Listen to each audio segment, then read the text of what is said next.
10वीं कक्षा के विद्यार्थियों, आज हम क्षितिज पाठ्य पुस्तक की काव्य भाग यह दंतरित मुस्कान करने जा रहे हैं। ठीक है, यह दंतरित मुस्कान कविता में एक बच्चे के मनोहारी मुस्कान का वर्णन करने के लिए बनाई गई है। कविता में कवि ने अपने मन की सुंदरता का सजीव चित्रण खींचा है। ठीक है बेटा, कवि कहते हैं बच्चे की दांतों की मुस्कान इतनी व्यापक है, इतनी विशाल है कि कठोर से कठोर मन में पिघल जाए। यह दंतरित मुस्कान मोहकता एवं सुंदरता पर प्रभावी रहती है। ठीक है, इसके कवि हैं नागार्जुन, जो अपने पुत्र की मुस्कान को लक्ष्य साधते हुए कविता का निर्माण करते हैं। ठीक है बेटा, यह दंतरित मुस्कान, यह दांतों की मुस्कान। तुम्हारी यह दंतरित मुस्कान मृतक में भी डाल देगी जान। कवि कहते हैं, हे बालक, तुम्हारे दांतों की मुस्कान मरे हुए को भी जीवित कर सकती है। धूलि धूसर तुम्हारे ये गात। कवि का मानना है कि उस बच्चे का शरीर धूल मिट्टी से सना हुआ है।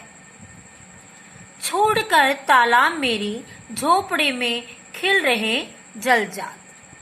कवि बच्चे को कमल की संज्ञा देते हुए कहता है कि ऐसे लग रहा है जैसे तुम किसी तालाब को छोड़कर मेरी झोपड़ी में आकर खिल गए हो। परस पाकर तुम्हारा ही प्राण पिघल कर जल बन गया होगा कठिन पाषाण। कवि नागार्जुन अपने पुत्र की मुस्कान को देखते हुए कहते हैं, जो तुम्हें स्पर्श कर ले, अर्थात जो तुम्हें छू ले, वह कठोर होने पर भी, कठोर पत्थर के समान होने पर भी तुम्हें स्पर्श करने के बाद जल बन जाता है। छू गया तुमसे कि झड़ने लगे शेफालिका के फूल, बादशाह की बबूल। मेरे प्यारे विद्यार्थियों, कवि यहाँ बच्चे की मुस्कान को शेफालिका के फूलों के समान कोमल बताता है। उनका मानना है बांस और बबूल, ये दोनों वृक्ष कठोरता के प्रतीक माने जाते हैं कि कठोर व्यक्ति, कठोर वृक्ष भी तुम्हें देखने के बाद शेफालिका के फूलों के समान कोमल हो जाते हैं।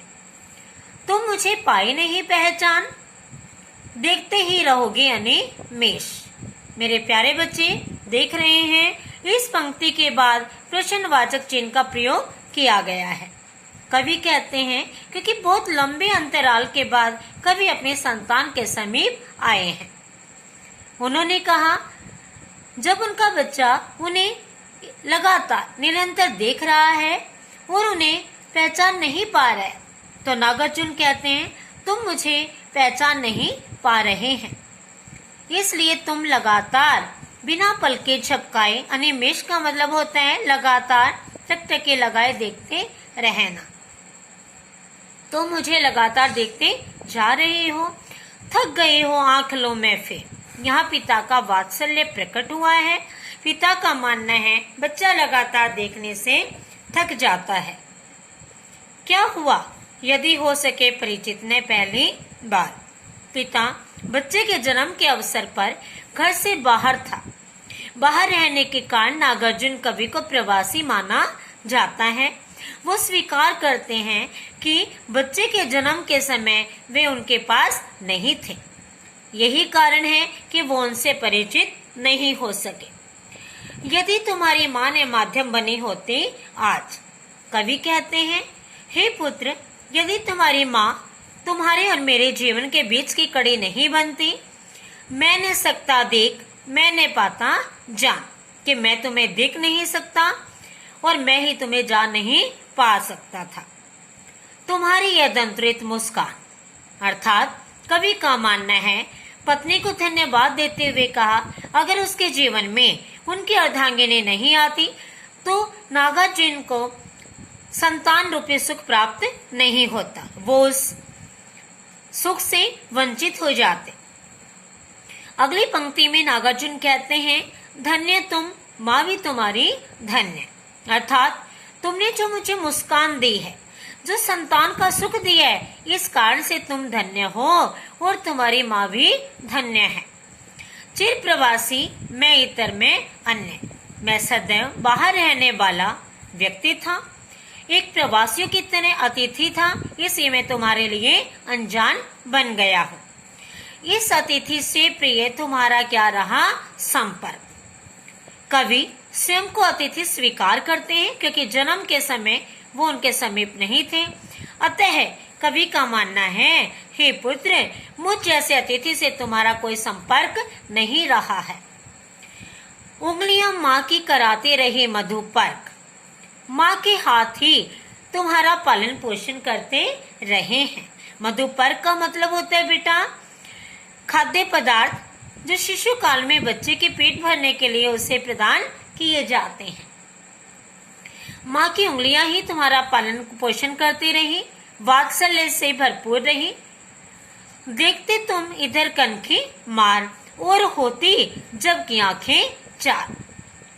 कवि स्वीकारते हुए कहते हैं, हे पुत्र, जब तुम लगातार मुझे देखते हो, निहारते हो और उस समय मेरी आंखें तुम्हारी आंखों के साथ मेल खाती हैं, तो तुम्हारी मेरी आंखें चार हो जाती हैं। तब तुम्हारी दंतुरित मुस्कान मुझे लगती बड़ी ही छविमान। बच्चे की मनोहारी मुस्कान का वर्णन करते हुए कवि जी मानते हैं कि जब उनका बच्चा उन्हें देखता है और मुस्कुराने लगता है, उस मुस्कान पर कवि नागार्जुन निछावर है। अतः बच्चे की मुस्कान उनके जीवन में एक अलग उमंग लेकर आई है, एक ऐसा वातावरण लेकर आई है जिससे पिता का हृदय बड़ी कोमलता से भर जाता है। समझ आ गया बेटा? ये थी हमारी कविता दंत्रित मुस्कान। दंत्रित मुस्कान वात्सल्य रस का साक्षात और एक ज्वलंत उदाहरण है। आज के लिए ही